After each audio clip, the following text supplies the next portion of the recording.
Alexandre Langlois, je vous repose une question. Je tiens à mon peuple en permanence, mais j'ai une question sur l'IGPN. Est-ce que vous ne pensez pas que finalement l'IGPN n'a-t-elle pas fait grossir la fracture entre le peuple et la police ou les policiers sur le terrain avec toutes ces affaires qui sont aujourd'hui pour la plupart non résolues ou en cours d'instruction? Est-ce que ça n'a pas aggravé aussi la situation en l'IGPN? Ah bah si, l'opacité, les gens n'aiment pas ça, hein. Donc ni les policiers de terrain, ni la population de façon générale ne veut cette institution. Les seuls qui défendent cette institution, c'est les commissaires et les politiques. D'ailleurs, les commissaires, le syndicat, un des deux syndicats de commissaires s'est fendu d'un tweet en disant il ne faut pas supprimer les GIGN, il faut supprimer les avocats militants. Donc supprimer une institution, c'est l'enlever. Supprimer des personnes, c'est les tuer. Donc voilà, il y a deux poids, deux mesures, mais ils sont prêts à aller jusque-là dans leurs déclarations. Et ils ne sont pas inquiétés pour leurs déclarations par derrière, par le pouvoir politique.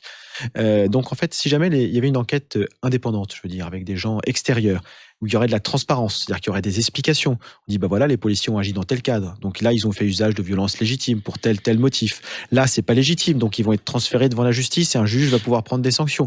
Et en fait, qu'il y ait de la transparence pour que chacun s'y retrouve. Il faudrait que ce ne soit pas paritaire. Par exemple, avec des citoyens, peut-être des journalistes, ou je sais pas, Bah, ou des corps. Nous, ce Non. qu'on aimerait bien, déjà que ça ne dépende pas du ministère de l'Intérieur. Ensuite, on aimerait bien des magistrats, des sociétés, des organisations non gouvernementales, Amnesty, des citoyens qui peuvent être tirés au Voilà, sort. pour les citoyens. Et puis, un contrôle après soit le défenseur des droits, soit directement sous l'Assemblée nationale. Mais en tous les cas, indépendant de ce qui se passe et avec des policiers à l'intérieur pour donner un éclairage quand même professionnel de ce qui se passe. Oui, mais